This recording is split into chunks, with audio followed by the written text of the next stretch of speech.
Hola, ¿cómo están? Bienvenidas, bienvenidos a CNN Prime, una jornada cargada de noticias. Vamos de inmediato a los titulares. El subsecretario de Redes Asistenciales, Fernando Arauz, descartó renunciar a su cargo en medio de los cuestionamientos por el llamado error de no contactar a la clínica Las Condes en el caso de la lactante que murió en San Antonio. El Ministerio de Salud ya instruyó un sumario interno, mientras el Partido Republicano anunció una acusación constitucional en contra de la titular de la cartera, Jimena Aguilera. Meteorología emitió una alerta por las bajas temperaturas que afectan a la zona centro-sur del país. Se espera que los termómetros lleguen hasta los 6 grados bajo cero para esta madrugada en algunos sectores. Sigue activo el código azul para apoyar a quienes viven en las calles. Hasta el momento hay una ocupación del 83% de camas en los albergues a nivel nacional. El Consejo Constitucional tuvo su primera sesión y logró su primer acuerdo, ratificando la integración de las 4 comisiones del órgano. Todas serán presididas por consejeros de la oposición, 3 tendrán 12 miembros y una, la de Derechos Sociales, 14 integrantes. Y en temas internacionales, a los 86 años murió el ex primer ministro italiano Silvio Berlusconi a causa de una leucemia. La actual primera ministra, Giorgia Meloni, lamentó su muerte y resaltó que a su juicio el magnate nunca tuvo miedo de defender sus convicciones. El funeral de Estado se va a realizar el miércoles. Todo esto y mucho más, porque aquí comienza CNN Prime.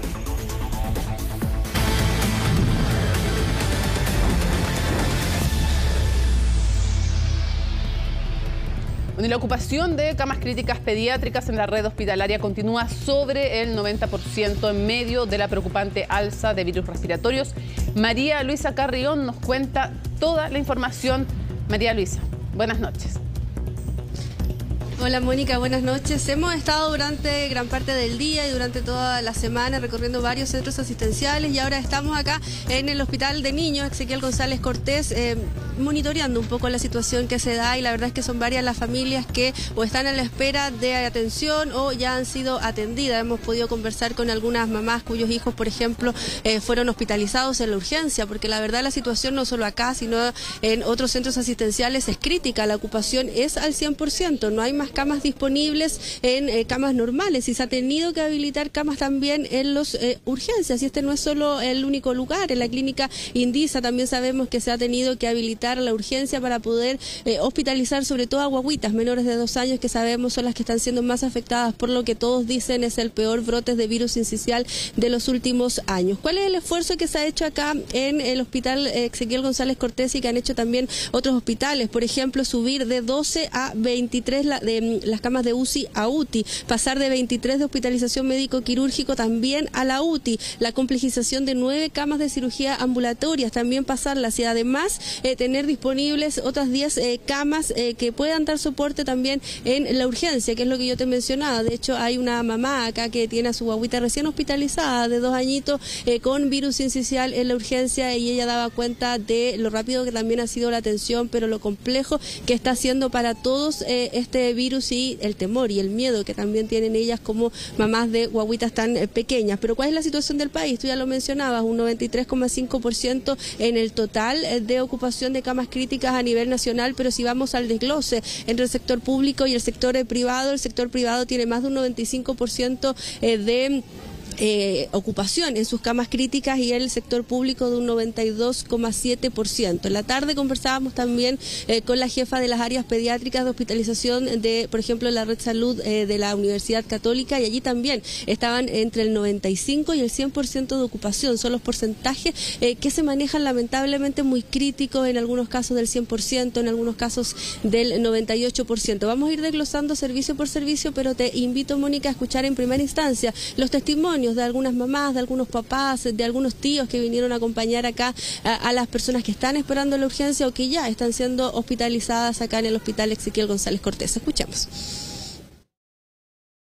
¿Qué síntomas tenía la pequeña?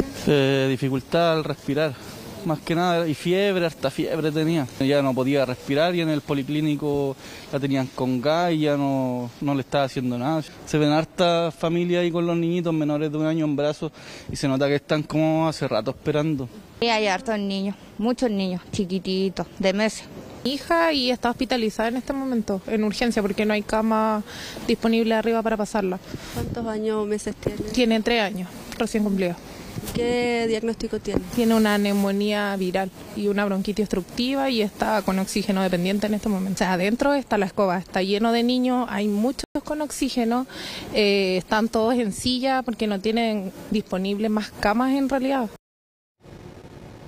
María Luisa, es súper relevante lo que tú mencionabas y dónde ponías el énfasis, porque con razón nos hemos enfocado y nos hemos preocupado con lo que ocurre con las camas críticas, pero entre un niño que llega a una urgencia con un problema y una cama crítica hay un camino donde también hay saturación y la hospitalización, como tú nos dices, es en urgencia. En estos momentos en varios centros asistenciales no es el óptimo tampoco y los equipos médicos están exigidos al máximo, dando lo mejor de ellos, pero efectivamente hay un tema de saturación, es el peor brote 10 veces mayor que en casos y en años anteriores.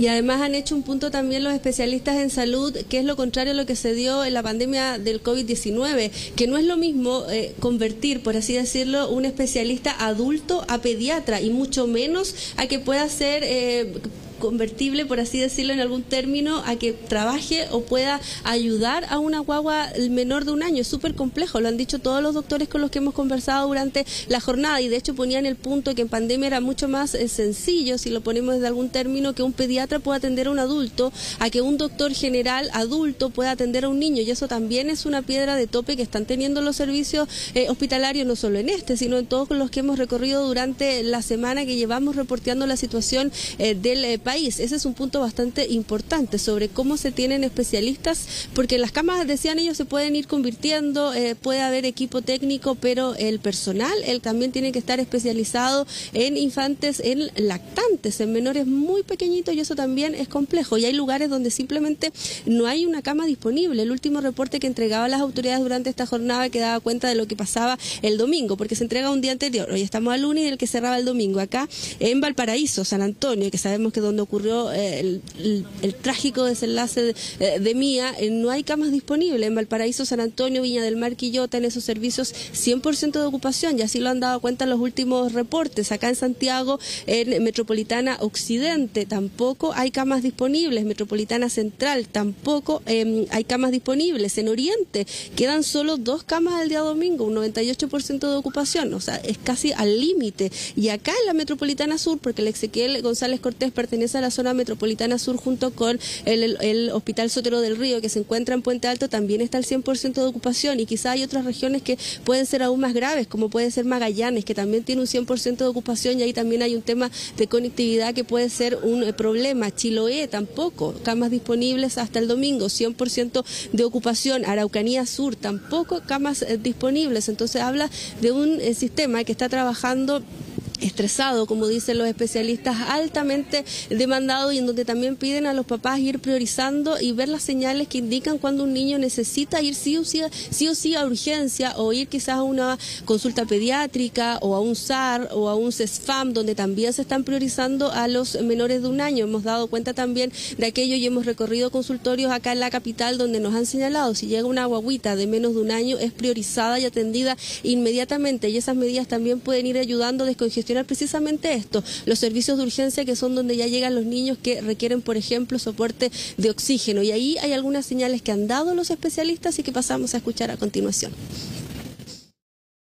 Consultar a la red de urgencia hospitalaria solo cuando tenemos ciertos síntomas muy graves, y ahí es importante puntualizar, ¿verdad?, que si los niños están con dificultad respiratoria, con agitación, ¿verdad?, con aleteo nasal, que se llama cuando se mueven las alitas de la nariz, ya con hundimiento de las costillas, es necesario consultar a un servicio de urgencia, que puede ser en la red hospitalaria o en el SAPU.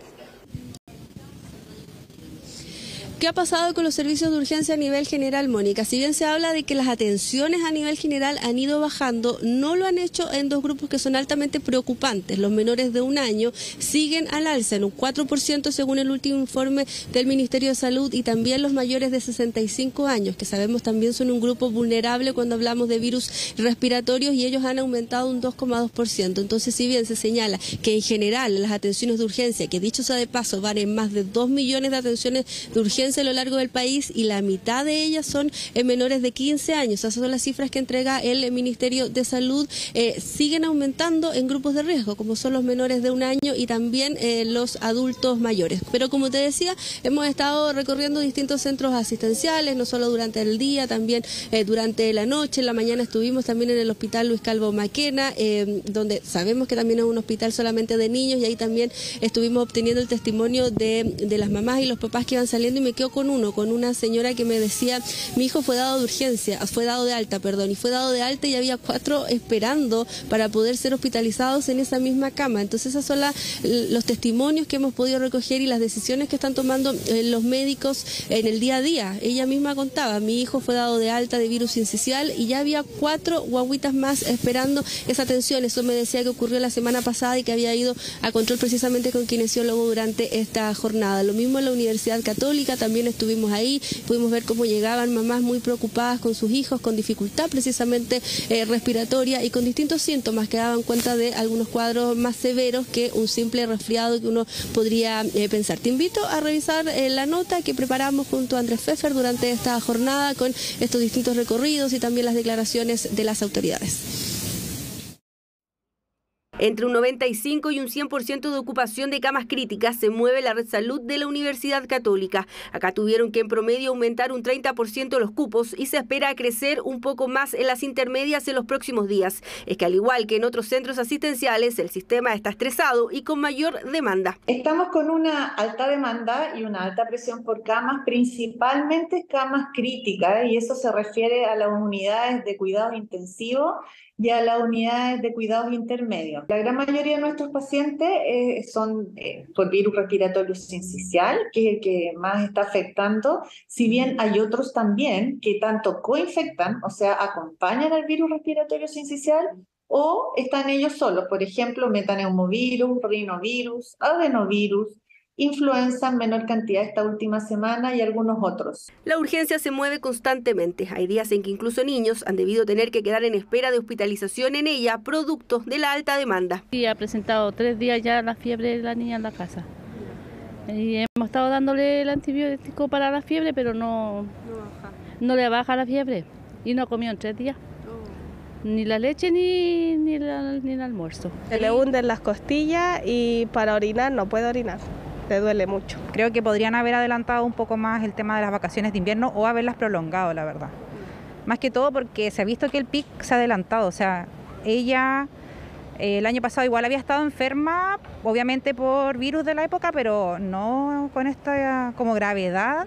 Es que nadie pone en duda que estamos en el mayor brote de virus sincicial de los últimos años. Hay varios servicios en el país que tienen una ocupación del 100% de sus camas. Acá en la región metropolitana sucede en la zona occidente, central y sur. También ocurre en el servicio Valparaíso, San Antonio y Viña del Mar, Quillota, al igual que en el Maule, la Araucanía Sur, Chiloé y Magallanes. En todos estos lugares no había ninguna cama a disposición hasta el domingo. En el sector oriente de la capital, donde se encuentra el Hospital Luis Calvo Maquena, quedaban 4 de las 218 camas críticas habilitadas. Cuando fui yo no había tanto, pero después cuando les dieron el alta ya se iba 1 y llegaban como 4. Así que a mi hijo le querían dar el alta porque necesitaban esa camilla. Sí, muchos niños, sí, demasiados niños. Incluso me tocó ver una guagua con oxígeno por la nariz, ha tocado ver de mucho. Estoy en el ala B, que no es tan complicado, con el ala A. Y nos tienen en una sala para cada guaguita o niño con su respectivo papá y su respectivo cambio. Donde sigue al 100% la ocupación desde la semana pasada es en la clínica Indisa. En lo que se refiere a la reconversión de camas y antes que el Ministerio dejara la resolución que solicita un 20% de aumento, Indisa ya se había preocupado de esta reconversión. De hecho, nosotros de 36 camas pasamos a 79 y puesto que mañana salen 6 camas más, vamos a tener 84 camas trabajando a favor de los chicos que consultan con nosotros. La ocupación a nivel nacional hasta el domingo en el total era de poco más de un 93%. En el desglose, en el sector privado es más alta que en el público. En el primero supera el 95% y en el segundo es de un 92,7%. La circulación viral se ha mantenido alta principalmente por el virus respiratorio sincicial, que da cuenta de más de la mitad de los casos detectados por nuestro sistema de vigilancia. Y mientras el virus no da tregua, avanza la instalación de un hospital modular de campaña en el Hospital Roberto del Río. Se espera que esté listo el jueves. Tiene proyectado en la apertura de 20 camas, son camas básicas que tienen como objetivo poder apoyar a los niños, niñas que tienen una prealta o que tienen una indicación de una cama de menor complejidad. Hoy día la falta de camas y la falta de personal para dar una atención oportuna era lo que nosotros pensábamos y avisábamos al Ministerio que iba a pasar. Los recursos para la campaña de invierno llegaron demasiado tarde a los servicios de salud. Este lunes, además, en el Ministerio de Salud se llevó a cabo una reunión entre el actual titular de la cartera y algunos exsecretarios de Estado. Hemos podido recoger es que una vez más el sistema sanitario y quienes hemos tenido responsabilidad está unido para generar en primer lugar tranquilidad a la población y en segundo lugar acopiar todo el conocimiento y experiencia para este propósito, es decir, responder a un comportamiento viral que pudiera haberse esperado, pero no en esta magnitud. Aseguró el exministro que acordaron mantener el contacto y se puso sobre la mesa la creación de un comité, todo mientras el virus sigue poniendo a prueba nuestro sistema de salud. Mónica, insistir en el mensaje que han dado los especialistas en cuanto a extremar las precauciones con las guaguitas, sobre todo los menores de 2 años y los menores de 1 año, no exponerlos a aglomeraciones, tratar dentro de lo posible, sabemos que todas las realidades son distintas, que todas las casas tienen distintas infraestructuras, pero dentro de lo posible tratar de aislarlos, sobre todo, por ejemplo, si tienen hermanitos mayores que van al colegio y llegan con un poco de tos, tratar de no dar besos, no abrazos. Sabemos que es difícil, es cruel decir estas cosas a veces por los cariños y todo, pero es la recomendación que han dado todos los especialistas, que los hermanitos puedan usar mascarillas si llegan con tos, no dar besos, no dar abrazos a las guaguitas, tratar de cuidarla y por supuesto no ir a aglomeraciones, a fiestas, cumpleaños, supermercados, etcétera, para seguir, para tratar de cortar la cadena de transmisión y no tener que seguir dando estas noticias que siempre son trágicas, sobre todo cuando hablamos de guaguitas que están sufriendo y de guaguitas que lamentablemente han perdido la vida. Qué importante, ojalá todos tomaran nota de cada una de las recomendaciones que tú recoges de los expertos y que pones en recuerdo de las personas que nos están viendo a través de las pantallas de CNN Chile y la vacunación también, que nos vacunemos todos contra la influenza, porque después es un virus también que va a estar presente, que puede complicar y estresar aún más el sistema y entre todos podemos crear una inmunidad colectiva, por lo tanto también irse a vacunar contra la influenza es súper importante y las medidas que tú, por supuesto, María Luisa, ponías aquí sobre la mesa. Muchísimas gracias por toda la información. Buenas noches. 93% es un promedio de ocupación de camas críticas pediátricas a nivel nacional. Desglosemos ese promedio a través de este cuadro que vamos a revisar aquí en CNN Chile, porque es importante y lo hemos visto, lo vimos en el caso de Mía. Si en una región está saturado, lo más importante es que ojalá cerca hayan camas disponibles por la necesidad urgente de llegar rápido a una de estas instalaciones, ¿no?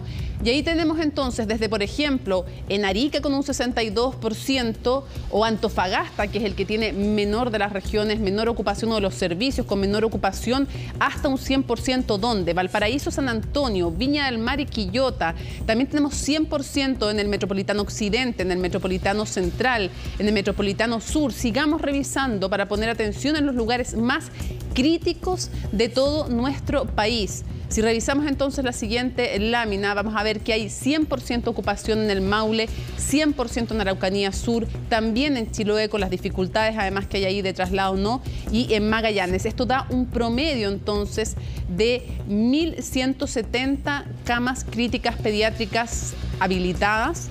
Obviamente que había un incremento, pero están ocupadas 1.094 según la última información y esto da un promedio de 93,5% a nivel nacional. Las realidades entre lo que veíamos, por ejemplo, en Antofagasta y lo que vemos en Araucanía Sur son completamente distintas. Han habido alertas desde hace harto tiempo de parte de estos servicios médicos, de parte de los colegios médicos también regionales y por lo tanto entonces también importante poner atención que los promedios son una cosa pero la familia de Mía bien lo sabe, cuando se necesita una cama crítica, lo imperioso es que esté cerca. Todo este tema, por supuesto, de las camas críticas ha tenido consecuencias políticas, el manejo sanitario también.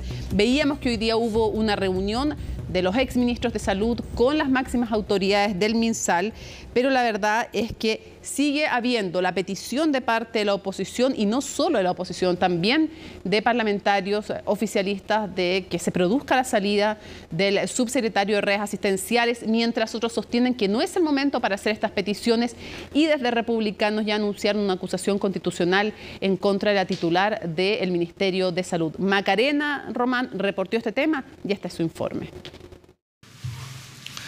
Al pedir los detalles de todos los contactos que se realizaron y los registros, pudimos constatar de que no existieron registros de llamadas a Clínica Las Condes. Palabras que tienen como objetivo esclarecer qué fue lo que pasó con la búsqueda de una cama UCI para Mía, una menor de solo 2 meses que murió por un virus respiratorio después de no haber sido trasladada de urgencia desde San Antonio. Se corrigió el error, se están haciendo las medidas correspondientes y después vamos a ver el tema de la responsabilidad. ¿Cómo se corrige el error, ministra? El trágico hecho dejó varios cuestionamientos hacia el Ministerio de Salud, especialmente contra el subsecretario de Redes Asistenciales, Fernando Arauz. Y lo que le hemos pedido al gobierno es simplemente la renuncia de un subsecretario que no ha estado a la altura de las necesidades del país.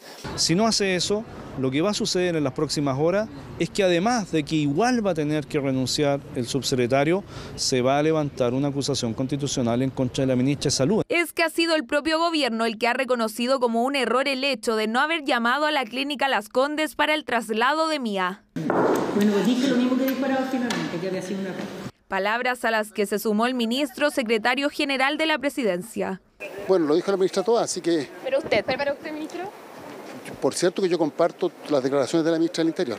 Gracias, que tengan una buena jornada. Buena jornada que probablemente no tuvo el subsecretario de Redes Asistenciales, quien ha evitado referirse a una eventual renuncia y solo confirmó la apertura de una investigación sumaria y auditoría administrativa por el inexistente llamado a la Clínica Las Condes para una cama UCI pediátrica. Conociendo el caso lamentable, por cierto, de la semana pasada, fue informado que dicho protocolo se había ejecutado tal cual está instruido. Y en esta materia fue lo que transmití hacia la opinión pública en los medios de comunicación. Pero la verdad es que sus palabras emitidas en nuestro canal fueron un poco más allá. Dada la situación, primero alerta sanitaria y por ley de urgencia, hemos derivado pacientes a dicha clínica. Secretario, ¿de dónde sacó la información que habían sido menores trasladados a la Clínica Las Condes? ¿Usted lo confirmó? Permiso, perdón, permiso. Sin embargo, desde la oposición no solo están pidiendo la renuncia por responsabilidad política de Arauz, también la bancada de RN confirmó que asesorará a la familia de Mía para una eventual querella contra el subsecretario, mientras la UDI ingresará una denuncia a la Fiscalía. Primero, el tratamiento hospitalario que sufrió Mía no fue el adecuado, y la segunda negligencia que nosotros observamos sin ser abogados, sin saber mucho, es la gestión y coordinación del traslado de Mía. Y desde el mismo podio, el Partido Republicano fue más allá que los otros miembros de la oposición. Anunciaron una acusación constitucional en contra de la ministra Aguilera. Que se sustenta en 2 cargos. El primero de ellos es una infracción grave al Código Sanitario y el segundo, una infracción a la Constitución política vigente, el artículo 19, número 1 del derecho a la integridad física y psíquica de todas las personas. Bueno, es parte de las atribuciones que tiene la Cámara de Diputados, que nada, pues prepararse para responder adecuadamente a esa situación. Acusación constitucional que tendrá que reunir las firmas necesarias para ser presentada y que por el momento no tendría el apoyo de la bancada de la UDI, quienes buscan que la responsabilidad caiga por completo en el subsecretario Arauz. Se lo comentábamos y se lo mostrábamos también en la nota respectiva. El Ministerio de Salud se reunió con exautoridades para abordar la campaña de invierno en medio del alza del virus respiratorio. Vamos a conversar sobre este encuentro y también el actual escenario, y para eso le damos la bienvenida al exministro de Salud, Álvaro Erazo. Muchísimas gracias por acompañarnos. Hola Mónica, un gusto saludarte. Igualmente quisiera preguntarle primero de qué trató esta reunión con la ministra, con qué sensación se quedó usted. Con una sensación muy positiva. Fue una reunión donde llegaron todos los exministros, salvo el ministro Jiménez, incluso el doctor Concha, que fue el último ministro del presidente Allende. Y fue una conversación franca, con mucha información, mucho detalle de lo que está aconteciendo en nuestro país desde el punto de vista epidémico, desde el punto de vista de la gestión clínica. Y creo que discutimos en profundidad los temas. Tuvimos alrededor de 3 horas y un poquito más. Y quedamos todos bastante satisfechos. Creo que el compromiso que ahí establecimos y también que estableció el Ministerio es tratar de incorporar muchas de las recomendaciones que nosotros hicimos. ¿Qué cosas les dijeron ustedes, qué críticas le dijeron a la ministra de Salud y a sus subsecretarios? ¿Qué cosas no se habían hecho bien y se podían hacer mejor? Mira, yo creo que todos fueron de bastante consenso. En primer lugar, destacaría reforzar la atención primaria.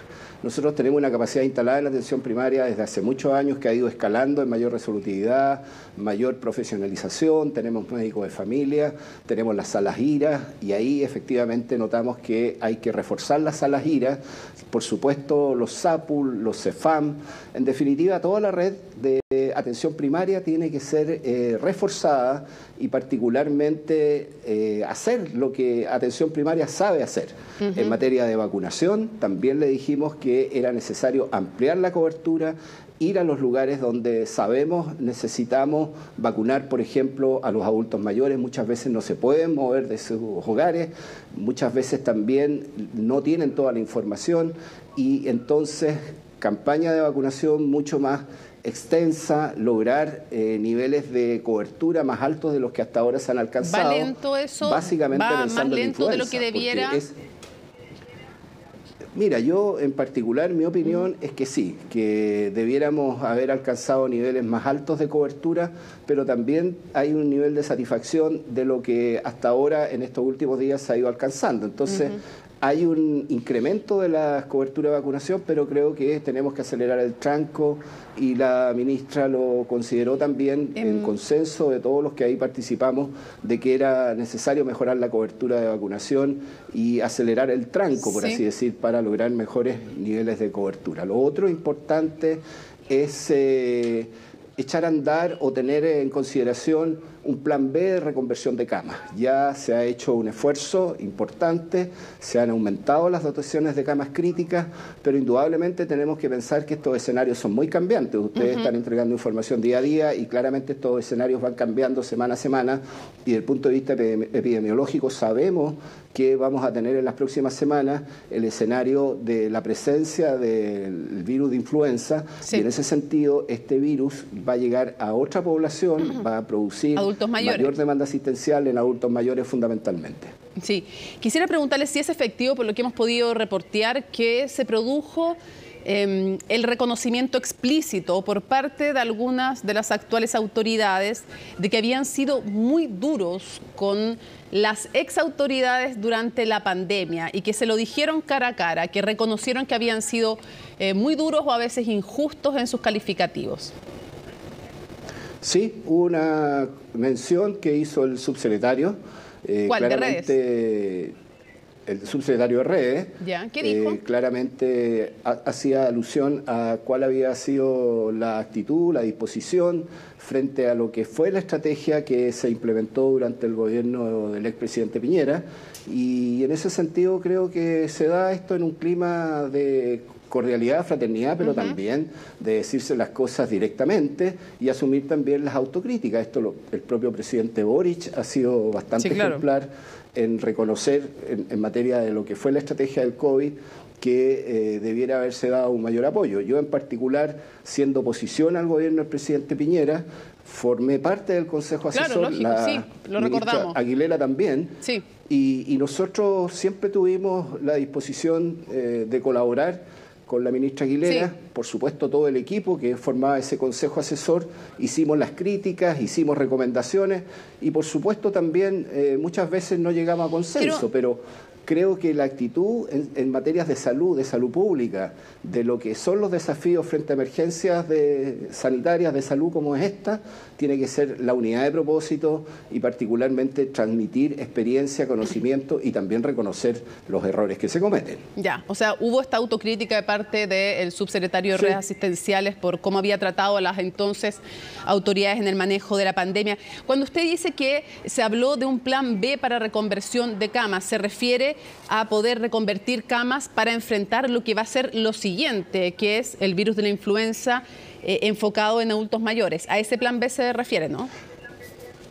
Exactamente, ahí tuvimos la oportunidad de compartir datos, también de la experiencia internacional. Hemos hecho mención que vamos a estar en presencia probablemente de lo que pasó en el hemisferio norte, una triple epidemia que vivieron en el hemisferio norte. Estados Unidos es un ejemplo de aquello, que se juntaron, por así decir, el virus de la influenza, el virus del COVID y también el del virus sincicial respiratorio, que como en el caso de Chile ha tenido un incremento progresivo y que ha duplicado 10 veces las cifras que se tenían del virus sincicial, de tal manera que la conclusión es que en los últimos 15, 20 años no se había visto un incremento tan fuerte, con tal magnitud y particularmente afectando a menores de un año. Sí, y en ese sentido, la estrategia tiene que ser mucho más combinada ahora con reconversión de camas de adultos y estar preparado para aquello.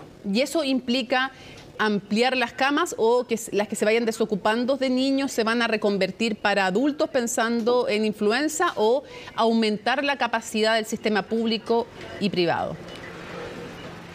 Bueno, hay que utilizar las dos estrategias, pero como usted sabe, nosotros tenemos hospitales pediátricos y por supuesto algunos hospitales que son de adultos y niños. Ahí es más fácil la reconversión, y también se habló de contar con un centro que sea básicamente resolutividad de alta complejidad, o sea, camas UCI, camas intermedio, de tal manera que, al igual como se hizo en el COVID, tengamos un centro de derivación de alta complejidad. Estos son temas que, por cierto, los van a tratar, a analizar las autoridades. Nosotros actuamos solamente aportando ideas, recomendaciones, y el Ministerio tendrá que ver en función de sus recursos, en sus capacidades técnicas y de recursos humanos, que son fundamentales para esta etapa, si es factible de implementar esto en los próximos días y semanas. A su juicio, las actuales autoridades, con la información que se tenía del hemisferio norte, el manejo de datos, la vigilancia epidemiológica, ¿llegó bien con los esfuerzos para enfrentar esta crisis sanitaria o llegó algo tarde? Mira, en función de lo que hemos escuchado y que entiendo y me imagino, digamos, que está todo documentado. El plan partió en los primeros meses de este año, el plan de emergencia, de enfrentamiento del escenario de campaña invierno, y en ese sentido se han ido cumpliendo las etapas. Ahora, siempre es posible mejorar, indudablemente. Si tú analizas lo que pasó con el COVID, también hubo muchas críticas, y en este caso también han habido errores que podrían haberse evitado, pero eso ya tiene que ver más con temas de forma. Los temas de fondo son básicamente que necesitamos contar con más camas. Entiendo también de que se han identificado esos recursos, que se van a contar con más camas UCI, y particularmente la reconversión, que es la primera estrategia. Ellos han planteado, las autoridades del Ministerio, que esta es un crecimiento escalado, que en función de los requerimientos se van ampliando, se suspenden las cirugías y así progresivamente. ¿Pero cuáles son los errores, a su juicio, que se han cometido en este manejo sanitario de esta crisis? Yo creo que de comunicación de riesgo.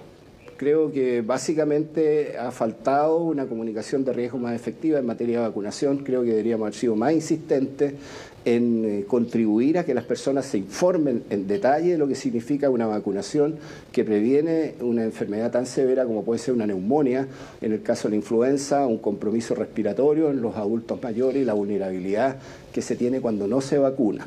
Y en el caso del virus sincicial respiratorio, yo creo que tenemos que seguir insistiendo en que esta estrategia tiene que apoyarse fuertemente en lo que se hace día a día en la atención primaria. La red de atención primaria es un diario diálogo de las personas. Colectivamente la gente va asumiendo que la puerta de entrada al sistema es la atención primaria, pero tenemos que ponerla como un elemento que da fortaleza, que da confianza, que es resolutivo, que tiene salas de ira, que tiene kinesiólogo, que tiene aporte de oxígeno si un niño necesita una hospitalización abreviada, ahí hay aporte de oxígeno y por ende la primera puerta de entrada a la que tiene que concurrir la persona, la familia con su niño es justamente la atención primaria y eso es materia también de comunicación de riesgo. Después de habernos dicho en CNN Chile el subsecretario de redes asistenciales que se estaba derivando por alerta sanitaria y por ley de urgencia casos a la clínica Las Condes, fue desmentido por este centro asistencial. Hoy día volvió a insistir en que había derivación por ley de urgencia, tanto en su conferencia de prensa como dentro de la Comisión de Salud. Clínica Las Condes lo desmiente, dice que el último traspaso por ley de urgencia fue en noviembre del año pasado y recién el sábado hubo un traspaso por ley de urgencia. Después de aquello y del reconocimiento de que no se llamó a Clínica Las Condes en el caso de Mía, ¿cuál es su evaluación, juntando además la gestión de esta emergencia? ¿Cuál es su evaluación respecto del subsecretario de redes asistenciales y de la ministra de Salud? ¿Tiene distinta evaluación del desempeño de cada uno de ellos? Indudablemente que cada persona es evaluada individualmente. Ahora, yo creo que lo que está aconteciendo con este ir y venir de información que es confusa o a veces contradictoria, hay una auditoría en marcha. Las auditorías sanitarias, cuando hay el caso lamentable, triste de un fallecimiento como la niña que falleció esperando una cama que finalmente no llegó, indudablemente que nos exige esperar toda la información, transparencia absoluta, porque estos temas no se pueden esconder ni se pueden relativizar. Ahora, respecto al uso de la ley de urgencia, la ley que permite una derivación sin incluso intermediación del Ministerio. Desde el punto de vista de lo que es procedimiento administrativo, cualquier persona puede concurrir a un centro asistencial público, privado de Fuerzas Armadas, si tiene una emergencia sanitaria, si por falta de atención médica tiene riesgo vital o puede quedar con secuelas graves, así lo establece la ley, puede concurrir a un centro asistencial. Así que lo que dice la clínica Las Condes, no voy a entrar en polémica, me llama la atención porque cualquier persona, FONASA, ISAPRE, quien sea, frente a la carencia o a un problema de acceso a una atención de urgencia, puede concurrir a un centro asistencial cualquiera sea, en cualquier lugar geográfico del ellos país. No contradicen aquello. Lo que están diciendo es que no es efectivo que les hayan derivado por ley de urgencia desde el Ministerio, que la última vez se produjo en noviembre del año pasado. Están precisando las fechas respecto a lo que decía el subsecretario de redes. Se nos acaba, y que sí, que siempre reciben, que no tienen problema, pero que la última derivación, para ser precisos, fue en noviembre. Bueno, y este sábado una pequeña de Rancagua. Se nos va el tiempo, quiero preguntarle cuál es su opinión respecto de la petición desde la oposición, pero también desde algunos sectores del oficialismo, de que salga de su cargo el subsecretario de redes asistenciales y también la acusación constitucional en contra de la ministra que anunció el Partido Republicano.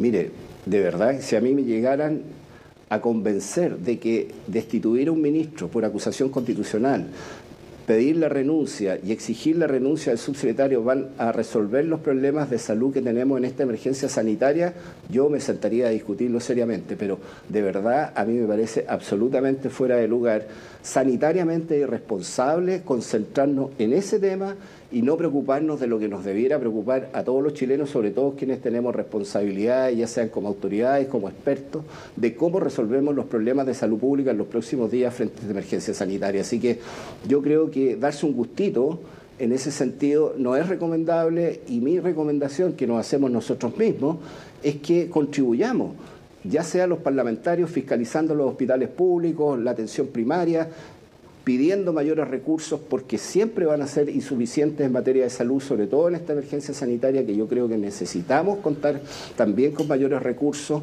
Creo que eso es lo importante y no darnos el gusto de la acusación constitucional o de estar pidiendo renuncia. Se nos acabó el tiempo, solo un sí o un no para una pregunta que nos llega a través de redes sociales también. Se dijo que sí o no a la idea de extender el postnatal para quienes tienen un hijo lactante o al menos para los que tienen un lactante prematuro? Fue incorporado en la discusión, hay disposición y bueno, el gobierno tiene que tomar la decisión en conjunto con el Ministerio del Trabajo, el Ministerio de Hacienda, pero nuestra opinión es que sí es recomendable extenderlo, particularmente porque esta población que está de 2, 4, 6 meses es más vulnerable porque están con menos capacidad inmunitaria y por ende es preferible alargar este postnatal por lo menos hasta fines de agosto, periodo en que más o menos duran los periodos críticos en materia de restricción vehicular y emergencia desde el punto de vista ambiental. O sea, creo que desde el punto de vista de la vulnerabilidad de nuestra población infantil, que está siendo fuertemente atacada, sobre todo los menores de 1 año, tiene plena justificación y yo espero que en estas materias el gobierno haga y actúe con eficiencia y sobre todo con sentido de equidad, justicia social para nuestra población. Le agradezco muchísimo que nos ha acompañado en CNN Prime. Que tenga muy buenas noches. Chao, muy buenas noches. Chao, Jiménez, Mónica. Bueno, atención con lo siguiente, más en este contexto sanitario, ¿no? Esta jornada se activó una alerta meteorológica por ola de frío para la región metropolitana y la de O'Higgins. Las bajas temperaturas se van a mantener, por eso el Código Azul va a funcionar hasta este martes en 6 regiones del país, con la idea de llegar con albergues, con recursos para quienes viven en las calles. Daniela González nos cuenta. Yo me despierto y me pongo un polerón peludo de polar que tengo al tiro, así me pongo a hacer las cosas así, porque si no, no me levanto. Y como Diego, muchos quisimos no levantarnos. Y es que este lunes el termómetro marcó menos 1,3 grados en la estación Quinta Normal, la que se usa para medir la temperatura promedio de la región metropolitana. Y en otras zonas, como la estación Polpaico, llegaron, escuche bien, a los casi menos 7 grados. Muchísimo frío hizo hoy. Me pongo calentador, botas, chaleca. Ay, demasiado frío, no se aguanta. En realidad como que tengo esto y un cuello, entonces después me quito la bufanda, pero sigo con el cuello abrigado, las manos abrigadas. Demasiado, de hecho tenía que haber llegado temprano y no me quería levantar. Una ola de frío que por lo menos se mantendrá hasta el miércoles 14 de junio, lo que ha obligado a declarar Código Azul para 6 regiones del país. Cuando existen temperaturas bajo 0 grados o entre 0 y 5 grados con algún nivel de precipitaciones, se activa el Código Azul. Y el Código Azul lo que hace es reforzar estas medidas, poder tener mayores rutas sociales y rutas médicas para poder ir a asistir a las personas que están en situación de calle, ofrecerles el poder trasladarse a algún albergue o residencia y de esa manera podemos contar que hoy día tenemos un 83% de ocupación de estas 1.880 camas a nivel nacional. En realidad es una herramienta que se implementa cada vez que es necesario. Si es necesario, y lo pusimos en la mesa, el Código Azul se mantiene implementado hasta que las condiciones así lo meriten. Es decir, si aumentan las condiciones meteorológicas y siguen aumentando la cantidad de días que estemos con bajas temperaturas o las condiciones, el Código Azul se sigue implementando hasta que sea necesario. 800-104-777. Memorice este número. Es el teléfono habilitado para dar aviso de personas en situación de calle. Así podrán ser trasladadas a uno de los 94 albergues habilitados o, en el caso de no querer, se les brindará comida y abrigo para pasar el invierno. En el caso, por ejemplo, específico de la región metropolitana, donde tenemos mayores cifras de personas en situación de calle, son las comunas de Santiago, Puente Alto, San Bernardo. Y precisamente en San Bernardo, que este lunes registró una mínima de 0 grados, una persona en situación de calle falleció. Según indica Carabineros, lamentablemente se debería a una hipotermia. Y lo realmente preocupante es que todavía ni siquiera empieza el invierno, que se cree será mucho más frío que los anteriores. El día de mañana va a ser el día de mayor helada y viene el producto de una masa fría que viene proveniente polar, que avanzó con un sistema frontal que llegó incluso a la zona de Santiago y eso ha generado todo lo que es la masa fría para los próximos días. Hemos tenido 3 días con masa fría, mañana debería ser el día más bajo de las temperaturas, deberían estar en los valles entre -4 y -6 en la región metropolitana, entre valle y los sectores, digamos, de secano y las sector de precordillera también. Y el miércoles comienza poco a poco a estabilizarse, sin embargo, como van a continuar los días despejados y las noches también sin nubes, que son nuestra frazadita, ¿no?, que nos protege y hace que la radiación no se vaya completamente, igual las temperaturas durante la semana van a estar bajitas después de estos grados bajo cero, a unos 2 grados a 4 grados perfectamente en el resto de la semana. Así que tendremos una semana bastante fría. Una alerta meteorológica para las regiones metropolitana y de O'Higgins ya está activada. Eso significa que se disponen más recursos para la prevención. Por eso, el llamado a abrigarse está de más. Lo que sí es importante frente a esta ola de frío es empatizar con quienes no tienen un techo para pasar las noches. Las bajas temperaturas probablemente seguirán y se intensificarán cuando comience el invierno. Por eso, mirar alrededor se transforma casi en obligación para salvar vidas. Que es cierto, obligación para salvar vidas. Vamos a seguir en el tema del frío. Ustedes ya saben que hay una alerta por heladas y de todo ello nos cuenta José Miguel Mardones, que tiene toda la información meteorológica. José Miguel. ¿Qué tal? Muy buenas noches. Estamos en el estudio de CNN Tiempo, a pocos minutos de que comience una nueva edición de nuestro programa, donde por supuesto vamos a actualizar el pronóstico y todo lo referido a las bajas temperaturas, pero queríamos conectar con CNN Prime precisamente para actualizar y conocer parte de las consecuencias que han dejado estas bajas temperaturas, heladas matinales. Mira, acá algunas imágenes de apoyo también que nos contextualizan. Fíjense que sobre este tema, la Dirección Meteorológica de nuestro país emitió una alerta agroclimatológica por heladas en valles y precordillera.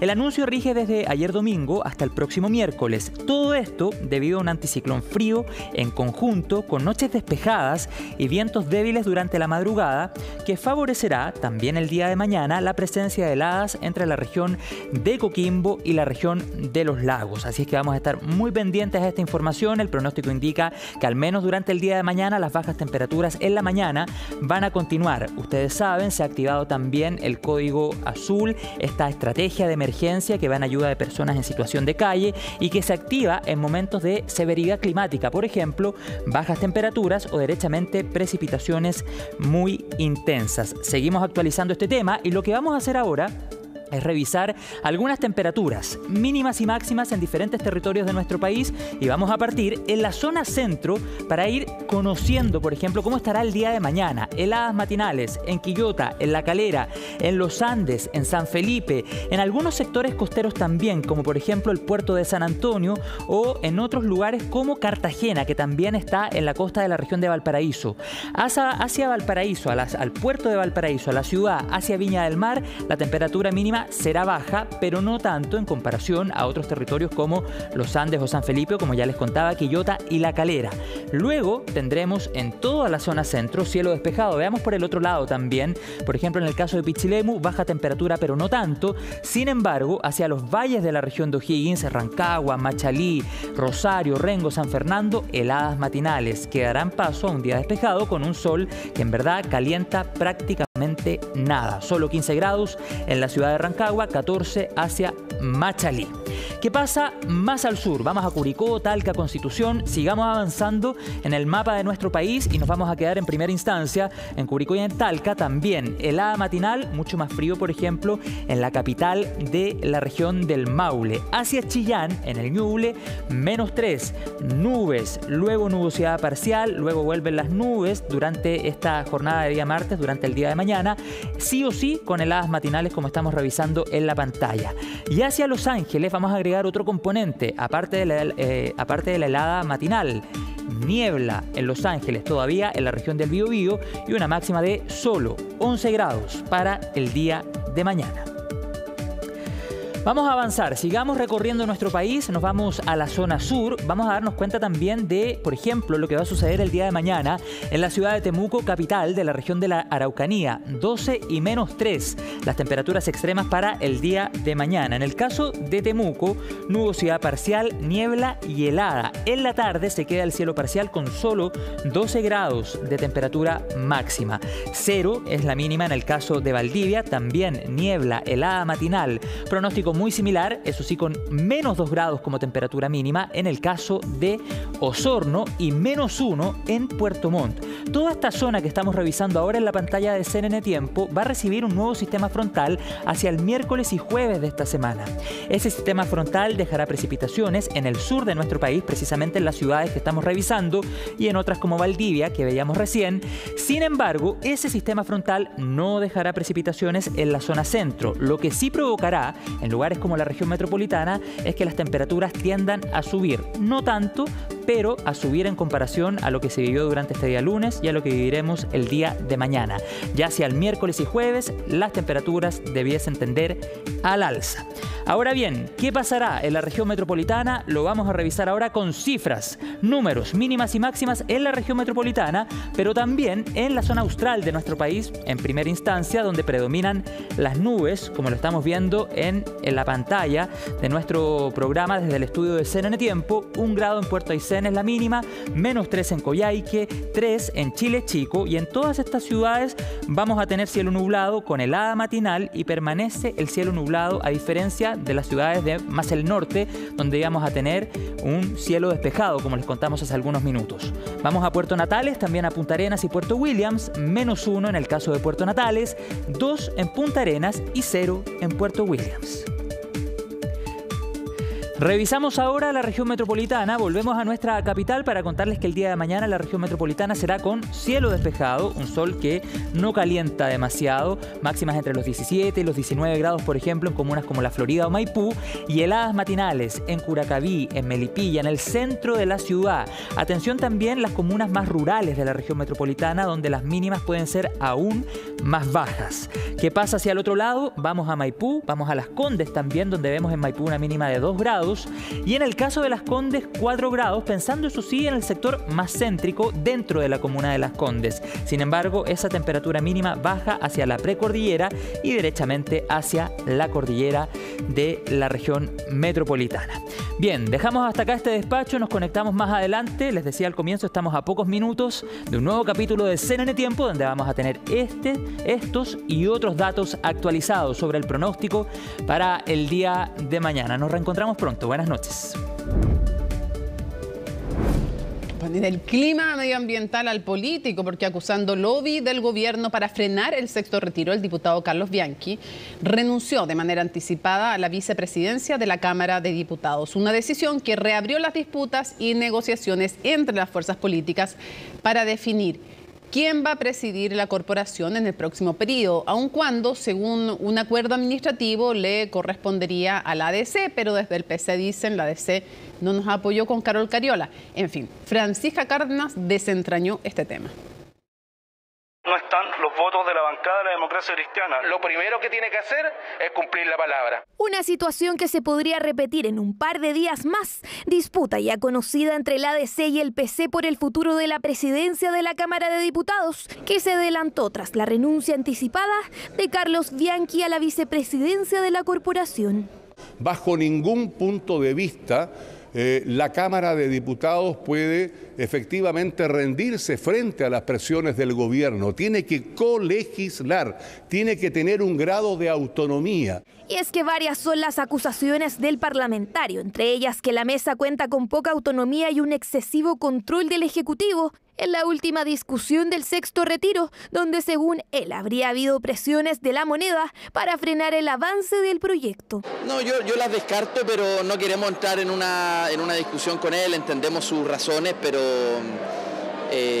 lamentamos su decisión, pero lo entendemos a nivel personal en todo caso. Tanto Vlado Mirosevic como la segunda vicepresidenta Catalina Pérez deberán dejar la mesa la primera semana de julio, y al adelantarse Bianchi, algunos ya anticipan las negociaciones para la futura composición que por acuerdo administrativo le correspondería a la ADC. Pero eso no será fácil, teniendo en cuenta que para el periodo en curso le correspondía la presidencia al PC, aunque la colectividad terminó finalmente por bajar a la diputada Carol Cariola tras las críticas de la ADC y de la oposición. Vamos a exigir que la democracia cristiana lidere esta Cámara de Diputados durante este periodo. Eso en el acuerdo original, en un nuevo acuerdo o en un acuerdo transversal. Le corresponde a nuestra bancada presidir la mesa. Por lo tanto, y también hay que recordar que nuestros votos fueron claves para elegir la mesa actual, y por lo tanto yo espero también una actitud proactiva de todos los sectores para que se pueda respetar ese acuerdo. Según el acuerdo administrativo firmado por los partidos oficialistas, la ADC y el PDG en el tercer periodo, es decir, desde el 1 de julio del 2023 al 11 de marzo de 2024, le correspondería la presidencia al ADC, la vicepresidencia al PS y la segunda vicepresidencia al PC. Pero algunos aseguran que ahora se debe dar un giro hacia la centroderecha.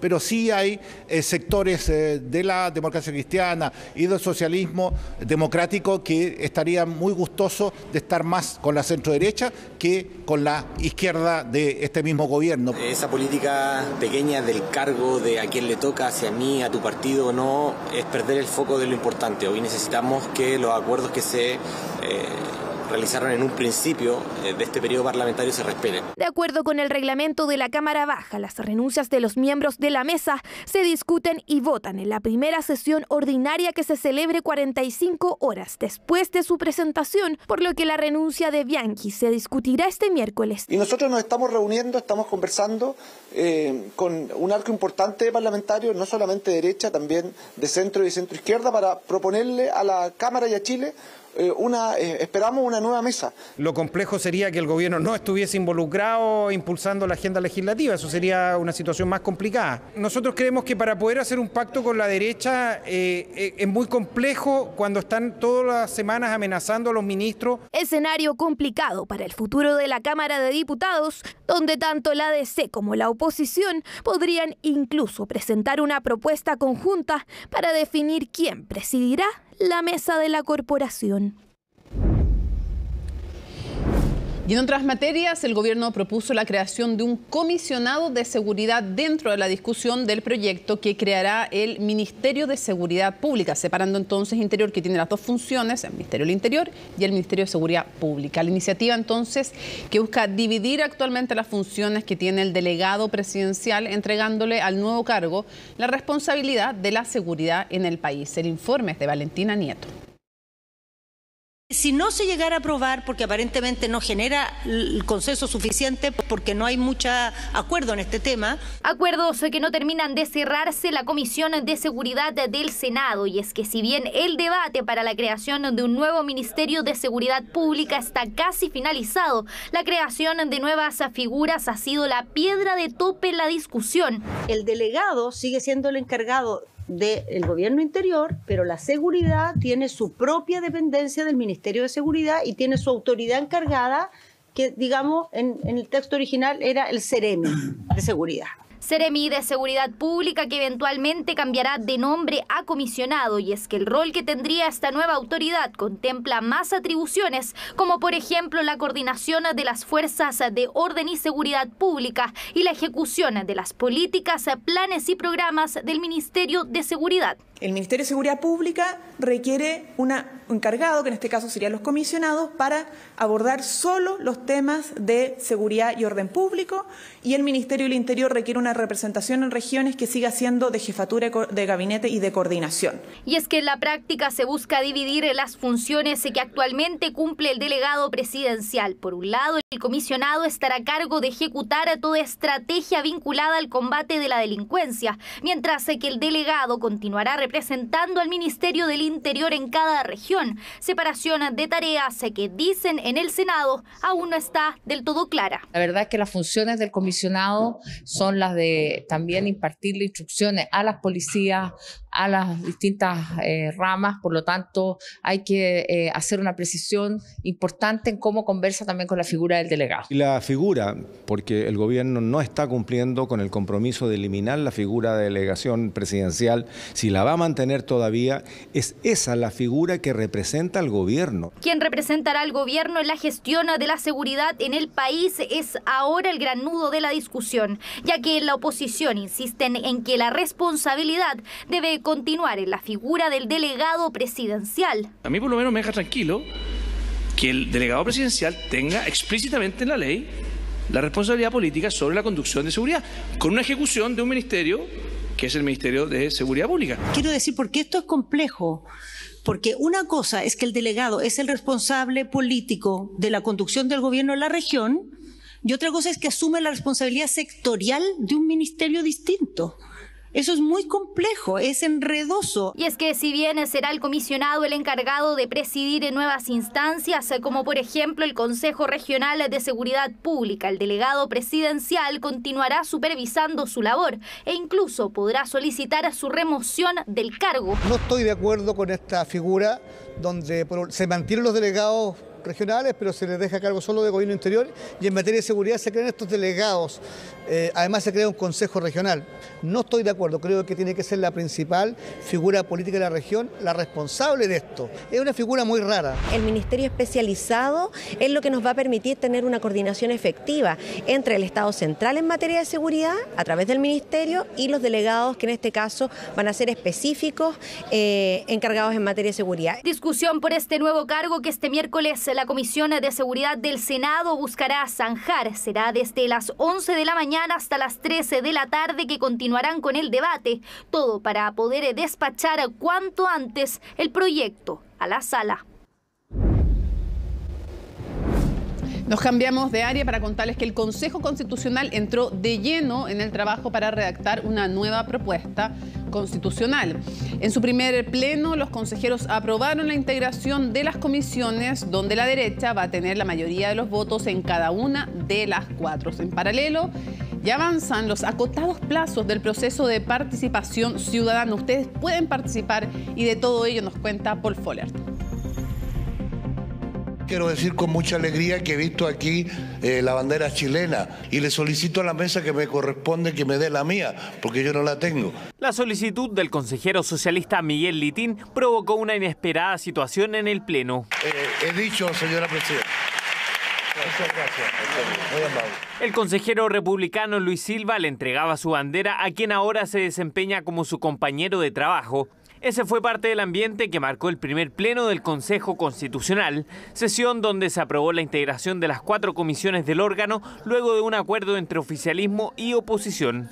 Resultado final por la afirmativa 50 votos. Pero yo creo que llegamos a un equilibrio bastante justo y equitativo, cosa que por cierto es una señal consistente del espíritu que debemos tener en este proceso. La propuesta de la mesa directiva se aprobó por unanimidad, lo cual me parece un muy buen antecedente del trabajo que se viene en las comisiones. Y cuando uno revisa la conformación es realmente equitativo, o sea, todos los partidos que podían tener uno en cada comisión por lo menos lo tienen. Las 4 comisiones serán los espacios donde se discutirán las normas constitucionales. Los integrantes del Partido Republicano y Chile Vamos lograron la mayoría en cada una de ellas y todas serían presididas por esos bloques. Respecto a la presidencia de las comisiones, sin duda deja mucho que desear la nueva apertura hacia poder distribuirla de mejor también forma. Bueno, aquí lo más importante, ¿no es cierto?, que hay que entender quiénes son las mayorías, pero también nunca vamos a pasar la máquina, como ocurrió en la convención anterior. Si la derecha en su conjunto, en la virtud de la mayoría circunstancial que tiene en este proceso, quiere hacer todo a su amaño, tiene todas las facultades reglamentarias para hacerlo en virtud del número de votos que reúne. Obviamente ese es un camino directo al fracaso del proceso. El escenario era anticipado por los consejeros oficialistas, quienes son minoría en el Consejo. Aún así, aseguran que buscarán incidir en la discusión, por ejemplo, fortaleciendo las iniciativas populares de norma. Por lo tanto, va a ser vital que en este momento la ciudadanía se active, las organizaciones sociales se activen para que su voz sea escuchada. El primer pleno también fue la instancia para que las universidades explicaran el proceso de participación, una etapa que durará un mes y donde se contemplan audiencias públicas frente al Consejo, además de diálogos y consultas ciudadanas. Aunque una de las principales herramientas serán las iniciativas populares de norma, las cuales deberán alcanzar 10.000 firmas para ser incluidas en el debate constitucional. Domingo 18 termina el plazo para la inscripción de las iniciativas populares de norma o las iniciativas de enmienda. El Consejo tiene la obligación de discutirlas, de contemplarlas. No son vinculantes en el sentido de que las iniciativas, igual como no lo fueron anteriormente, pero sí está la obligación de considerarlas en la discusión. Proceso que deberá enfrentar el desinterés ciudadano, que según encuestas como CADEM mantiene un alto nivel de desinformación. Con ese escenario, ya comienzan a correr los 5 meses para trabajar en la propuesta constitucional. Ya lo saben, como decía Paul Forert en su nota, si quieren saber más de cómo participar, está por un lado, ponen www.secretariadeparticipación.cl, van a entrar directo, es súper fácil, es súper amigable el sistema, hay 4 instancias de participación, o si no, si quieren saber más de todo este proceso, procesoconstitucional.cl, pedimos instancias de participación, hay instancias de participación, así que las pueden aprovechar y vencen los plazos rápidamente porque es un mes sobre todo en un proceso mucho más acotado. Ahí está, miren, es que son tan rápidos aquí los chiquillos de dirección. Ahí está, entonces tiene la Secretaría de Participación, que se escuche tu voz en la nueva Constitución. Quiero participar y ahí tienen mecanismos de participación. Son 4 audiencias públicas, iniciativa popular de normas, miércoles y el otro el domingo vencen. Diálogos ciudadanos que pueden ser autoconvocados o también van a ser organizados. Y por otro lado, consulta ciudadana. Hay hartas cosas en que se pueden inscribir. Tienen que tener más de 14 años, de 14 años para arriba, y lo otro tener clave única. Así que eso se los van a pedir cuando traten de meterse en todo este proceso. Así es que seguimos avanzando. Y les contamos que los partidos y movimientos del Frente Amplio se replantearon la necesidad de convertirse en un solo partido, todo esto tras el llamado del presidente de la República, Gabriel Boric, ocurrido en el aniversario de Convergencia Social.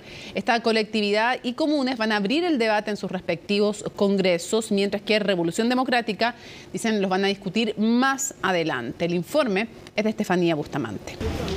Con distancia, todavía observa el Frente Amplio la invitación que hizo el presidente Gabriel Boric en el 4º aniversario de su partido, Convergencia Social. Les invito, compañeros y compañeras, a este que espero 4º y ojalá último aniversario del partido Convergencia Social, quizás me estoy adelantando. No hubo sorpresa de lo que es una conversación para muchos ineludible. Avanzar desde el bloque creado en 2016 por diferentes movimientos hacia un solo partido. Objetivo que con matices trabajan las distintas fuerzas del Frente Amplio. Cómo esta se materializa es algo que van a definir nuestras bases partidarias y en ese sentido la invitación del presidente es algo que ya venimos discutiendo hace varios meses para avanzar en este debate, pero desde abajo hacia arriba, con estas identidades territoriales que se unan. Nosotros no vamos a acelerar ningún llamado con respecto al partido único. En el último tiempo, los últimos años, el Frente Amplio se ha ido homogeneizando más, ha ido encontrando espacios de discusión, de conversación y también de demanda en conjunto. Lo pendiente es fortalecer una identidad política sin presionar la interna de los partidos y de los movimientos. Y mientras que Convergencia Social abrirá el debate con sus bases el próximo 15 y 16 de julio, en agosto lo hará Comunes, la fuerza territorial del bloque. Un solo partido del Frente Amplio nos permite cumplir de mejor manera las tareas y responsabilidades que tenemos hoy día, de apoyar decididamente al presidente de la República, que es por lo demás un militante del Frente Amplio, pero también de asegurar la proyección del proyecto Frente Amplista. Potenciar lo que hoy día representa UNIR, lo que representa Plataforma Socialista, lo que representa, por cierto, Comunes, RD y Convergencia Social. Es muy importante el presidente de la República, pero él como jefe de coalición, esos son temas que tienen que responder o resolver los partidos. Y al menos este año 2023 íbamos a estar abocados más en un trabajo partidario interno, de ordenar la casa, de fortalecer la orgánica. Revolución Democrática tendrá una instancia de deliberación con sus militantes sobre el llamado del mandatario, para resolver en el mediano plazo una conversación de la que también son parte históricas figuras, hoy ministros de Estado. El presidente de la República invitó una reflexión a los militantes de su partido, y esa reflexión a la que invita el presidente a los militantes de su partido se va obviamente a valorar y ponderar en los espacios correspondientes. El presidente ni nosotros no aparecimos desde la nada en el escenario político, sino que nos formamos colectivamente, formamos partidos políticos cuando no teníamos alguna militancia formal. Un camino de 12 años que para varios implica consolidar un proyecto político que llegó tempranamente a la moneda. Por eso la vista está puesta en el desempeño del bloque y cuál será su resultado en las próximas elecciones municipales y luego en las parlamentarias y presidenciales. El llamado al presidente a conformar un partido único hay que entenderlo en clave de sobrevivencia electoral. Es más bien al fortalecimiento de los partidos políticos para evitar el fraccionamiento que hoy día observamos en el sistema político chileno. El Frente Amplio es un archipiélago de pequeñas colectividades. Más temprano que tarde deberían convertirse en un partido, según algunos, en el Frente Amplio. Y aunque la conversación está presente desde su formación, aún no es un tema zanjado. Y Estamos listos junto a Isel Guerra para revisar todas las informaciones internacionales. Está cantado, yo sé con qué vamos a empezar. Así es, con Silvio Berlusconi, Claro. cuya muerte fue anunciada durante esta mañana a los 86 años. Ya se conocían y la verdad es que en los últimos meses había sido bastante compleja su situación de salud. Había estado padeciendo de una leucemia crónica que incluso lo llevó a tener que enfrentarse a esta infección pulmonar. El día viernes había asistido hasta el hospital San Rafael, ubicado en Milán, para lo que según señalaban sus cercanos eran exámenes que estaban programados, pero sin embargo durante esta mañana se informaba finalmente de su muerte, la muerte de una figura controvertida que de alguna u otra forma, pese a los escándalos, los líos judiciales, logró por bastante tiempo mantenerse en el poder en Italia y con varias reacciones que ha tenido durante esta jornada. Uno de ellos incluso el presidente de Rusia, Vladimir Putin, un cercano, bastante amigo de Silvio Berlusconi. Todos los detalles de las reacciones los vamos a revisar en el siguiente informe de Gabriel Palma.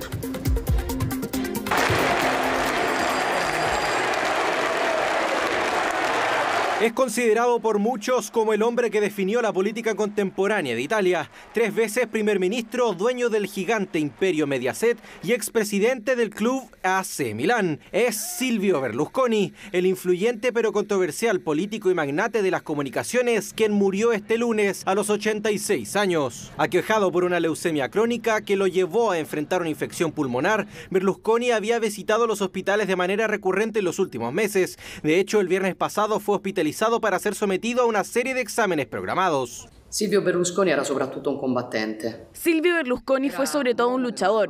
Fue un hombre que nunca terminó de defender sus convicciones. Fue ese coraje, esa determinación lo que le convirtió en uno de los hombres más influyentes de la historia de Italia. Uno degli uomini più influenti della storia d'Italia. Hace exactamente un mes, Il Cavalieri daba su último discurso a sus partidarios políticos. Lo hizo desde el Hospital San Rafael, el mismo donde fue internado la semana pasada. Esa es la última aparición pública de la que se tiene registro. Un saludo afectuoso. Saludos cordiales a todos ustedes. Desafortunadamente, todavía estoy en el hospital, pero hoy también llevo una camisa y una chaqueta para todos ustedes. Giacca e camicia. Así, el mito del inmortal, como se hacía llamar el propio Berlusconi por su extensa trayectoria en la vida pública, llega a su fin, sorprendiendo a los mismos italianos. ¿Es verdad? Creía que era inmortal. En cualquier caso, lo siento. Él tenía su edad, se había convertido en una figura totalmente marginal en la política y en la sociedad. Silvio Berlusconi, proveniente de una familia de clase media, siempre se jactó de haber construido su propio camino.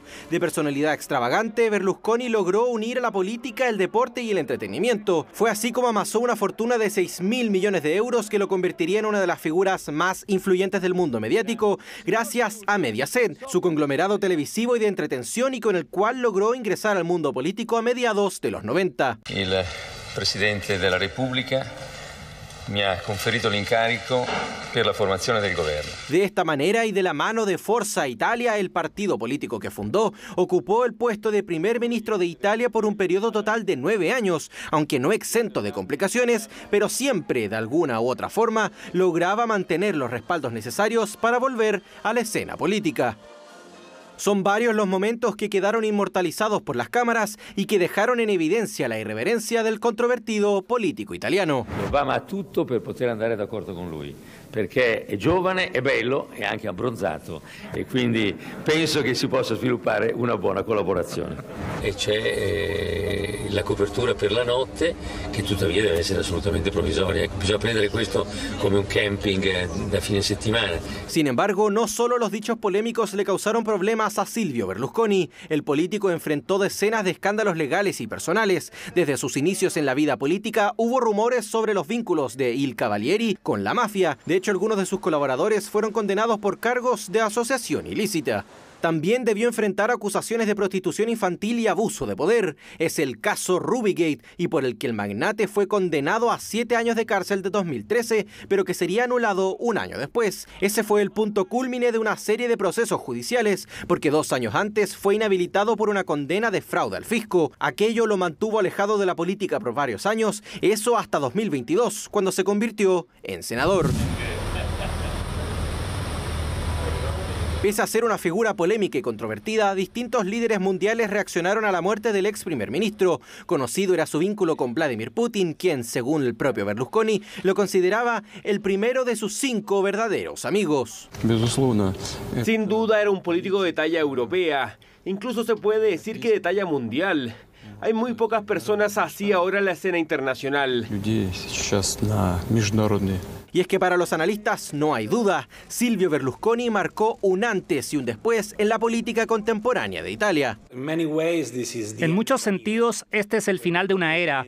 Berlusconi ha sido el símbolo, un símbolo de una forma de repensar la relación entre política y sociedad. Lo hizo como empresario y luego como político. Así fue la vida de Silvio Berlusconi, un hombre que se jactó muchas veces del camino que se había forjado por su cuenta, odiado por muchos, pero al mismo tiempo respetado por otros, y que ha dejado un legado en la política italiana. Bueno, Mónica, para este día miércoles está previsto el funeral de Estado, donde va a asistir el presidente de Italia, Sergio Mattarella. Se va a realizar en Milán, en la ciudad en la que nació Silvio Berlusconi, esta figura controvertida que... Súper controvertida, machista, con denuncias de corrupción, con denuncias también de abuso sexual contra menores, además con declaraciones xenófobas también, o sea... En fin, es quien es, con todo ese legado. Y con las amistades que también veíamos que tenía Silvio Berlusconi. Dime con quién andas. Y te diré quién eres. Bueno, en fin, aquí estamos a la espera entonces de que se desarrolle este funeral de Estado que está previsto para mediados de esta semana en Milán. Seguramente ahí vamos a ver parte de los seguidores que ha tenido Silvio Berlusconi durante todas estas décadas que estuvo en la política italiana. Avanzamos. Vamos a cambiar de tema, nos vamos a trasladar hasta Estados Unidos porque Donald Trump ya está en Florida a la espera de lo que va a ser el día de mañana, su presentación ante la justicia. Una nueva escena que para algunos puede parecer una especie de déjà vu, lo habíamos visto hace algunos meses atrás en una situación similar, en este caso en Nueva York, donde estaba enfrentando estos 34 cargos por estos pagos realizados en medio de su campaña del 2016, entre ellos el pago a Stormy Daniels. Y lo que vamos a ver el día de mañana tiene relación con el manejo de estos documentos clasificados que de hecho fueron encontrados en su mansión ubicada en Florida. Estamos hablando de Mar-a-Lago. Y durante esta jornada llegó Donald Trump desde Nueva Jersey, que es donde había estado en los últimos días. Se aterrizó a eso de las 13 de la tarde, hora local en Florida, con algunos de sus seguidores adherentes que habían seguido el trayecto que había realizado desde el Aeropuerto Internacional de Miami hasta Trump National Doral Miami, que es este complejo turístico del exmandatario estadounidense, que va a enfrentar por segunda vez a la justicia este año, esta vez por estos cargos federales. Es una diferencia importante. Exactamente. Y aquí, al igual que en el caso de Nueva York, las expectativas están puestas sobre si es que se va a registrar algún tipo de manifestación o no. Aquí, Mónica, y adelante las autoridades proyectan que entre 5.000 a 50.000 manifestantes podrían registrarse en las calles de este día martes. Te invito a que pasemos a escuchar las declaraciones que ha entregado durante esta tarde la policía de Miami. Desde el momento en que se hizo el anuncio, hemos estado planificando y preparándonos para garantizar que la ciudad de Miami esté segura y protegida. Puedo asegurarles a todos nuestros residentes y visitantes que están en la ciudad en este momento que estamos trabajando muy de cerca con nuestros socios federales, estatales y locales para asegurarnos de tener un enfoque integral. Entonces, aunque nos estemos preparando, estamos trayendo suficientes recursos para manejar una multitud de 5.000 a 50.000. De todas formas, no esperamos ningún problema. 37 cargos en total, Mónica, 31 por retención deliberada de documentos, que es aplicable a la ley de espionaje. También está enfrentando un cargo por conspiración para obstruir a la justicia, justamente porque aquí lo que señala la acusación es que Donald Trump de alguna u otra forma retuvo estos documentos y pese a que se los solicitaron, porque tienen que ser entregados a archivos nacionales, él de alguna u otra forma evitó, incluso con sus abogados, poder realizar esa acción. Ahora hay que ver qué es lo que pasa, pero la vez pasada en Nueva York fue mucho más tranquilo de lo que a él le hubiera gustado y no hubo estas manifestaciones masivas a las que él llamaba. Sí, de hecho él mismo advertía que se podría generar una especie de caos, algo parecido al Capitolio, y no ocurrió. Vamos a ver qué va a pasar el día de mañana. Pero a la espera de lo que pueda registrarse mañana en Miami, Florida, vamos a continuar esta revisión internacional con una investigación que ha realizado un medio británico de Sunday Times, donde señala que según esta investigación presentada durante este fin de semana, el COVID-19 se originó en China. Y hay dos puntos importantes aquí, Mónica, porque por un lado señalan que al tiempo que estaban investigando los virus SARS para poder desarrollar una vacuna, según esta investigación siempre aseguran que también se estaba trabajando en armas biológicas y que en medio de esta investigación es que se filtró supuestamente desde el laboratorio de Wuhan, que ya estaba en la mira de otras investigaciones. Sin ir más lejos, la OMS viajó hasta Wuhan en su momento para recabar información, pero esas investigaciones no han llegado a esta conclusión que, según señala este medio británico, se ha logrado encontrar. Es que bien difícil en todo caso buscar información en una dictadura como es China. Sí, de todas formas, con la opacidad que sin duda se vio también en medio de este viaje que realizó la OMS en su momento. Muchísimas gracias, Giselle, por toda la información. Y mira quién te tengo. A ver, por favor. ¿Quién mira? ¿Quién crees que es? Fantasma. Don Rodrigo Herrera, ¿cómo está? Giselle, muy bien. Les venía a pasar un anuncio, básicamente. Porque ayer jugamos con esa potencia que se llama Cuba y nos preparamos ahora... ¿Esto es una ironía? Para el día viernes enfrentar a otra potencia, República Dominicana. Potencia del béisbol. El problema es que lo invitamos a jugar fútbol. Y ahí comienzan las complicaciones para una selección que hoy día recibió ya a Arturo Vidal y que mañana incorpora a Alexis Sánchez. Ya, pues entonces nos vamos a la pausa y vamos a ver cómo se da. ¿Hay goles o no hay goles? Por supuesto, hay goles, ahora sí. Ahora nos liberaron. Está bien. Vamos a poder ver los goles nuevamente. Ya, nos quedamos atentos entonces, nos vamos a la pausa y regresamos con todo el deporte. Chile se encuentra en el espacio. El satélite nacional Fasat Delta ya orbita en nuestro planeta tras un exitoso lanzamiento. El modelo espacial va a aportar información clave para diversas áreas del desarrollo y del conocimiento. Javier Albornoz nos cuenta más. 3, 2, 1, engines full power. And liftoff of Transporter 8. Go Falcon, go Transporter. 12 años tuvieron que pasar para ser testigos de este hito astronómico para nuestro país. Lanzamiento exitoso del Falcon 9, el que en su interior portaba el satélite chileno Fasat Delta. Runner 1 Fasat Delta, separation confirmed. Un paso fundamental para el desarrollo de la exploración espacial para nuestro país. Hemos tenido el exitoso lanzamiento del Fasat Delta. Fasat Delta que va a contribuir a la agricultura, a la minería, a la defensa, a todos los chilenos, para el bienestar de estos y el futuro de nosotros. Que nos va a permitir a Chile iniciar una nueva etapa en nuestra capacidad aeroespacial. Sobre todo que nos va a permitir una democratización de la información aeroespacial. Fasat Delta logró ser puesto en órbita a 550 kilómetros de altura desde la Tierra y se espera que en aproximadamente 3 meses comience a enviar las primeras imágenes del territorio nacional para ser analizadas y estudiadas. El satélite Fasat Delta va a tener una resolución de 72 centímetros versus la que tiene Fasat Charlie de 145. Es una mejora que duplica la capacidad y eso nos permite obtener mejor nivel de detalle de la imagen que nosotros vamos a estar obteniendo. Datos que podrán ser utilizados en diversas actividades, por ejemplo, la industria agrícola, minera, pesquera o el monitoreo de eventos como incendios forestales, inundaciones, erupciones volcánicas e incluso de glaciares que sufren el impacto de la crisis climática. Que va a permitir también a las distintas instituciones del Estado tener mejor acceso a mejores imágenes que finalmente lo que permiten es tener un mejor conocimiento del territorio y poder tomar mejores decisiones. Allí la relevancia de contar con un sistema nacional satelital. Este programa, ¿verdad?, hoy día lanza un satélite que fue construido por una empresa internacional, pero que en su evolución y su desarrollo va a incorporar la construcción de muchas de esas piezas y la operación desde Chile. Y eso que vemos y esperamos ver con mucho entusiasmo es un espacio de desarrollo científico-tecnológico gigantesco. Es súper importante que Chile pueda tener presencia espacial. Necesitamos posicionarnos con un programa satelital porque Chile tiene una geografía muy larga.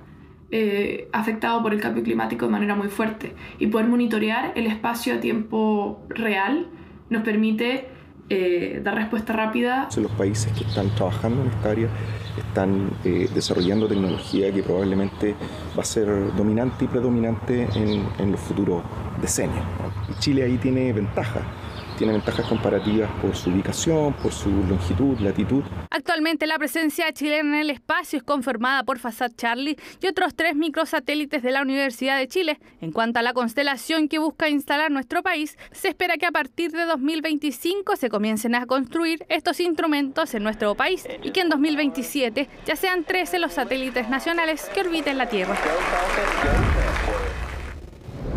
Bueno, y con esta importante información termina CNN Prime. Viene CNN Tiempo, súper importante abrigarse ya. José Miguel Mardones les va a contar todas las informaciones climáticas y como cada lunes nos reencontramos en Aquí se debate. Vamos a tener la actualización del proceso constituyente y un gran debate sobre la crisis sanitaria, así es que no se lo pierdan. Bueno, lunes 12 de junio. Así estuvo nuestro país y el mundo. Somos CNN Chile. Buenas noches.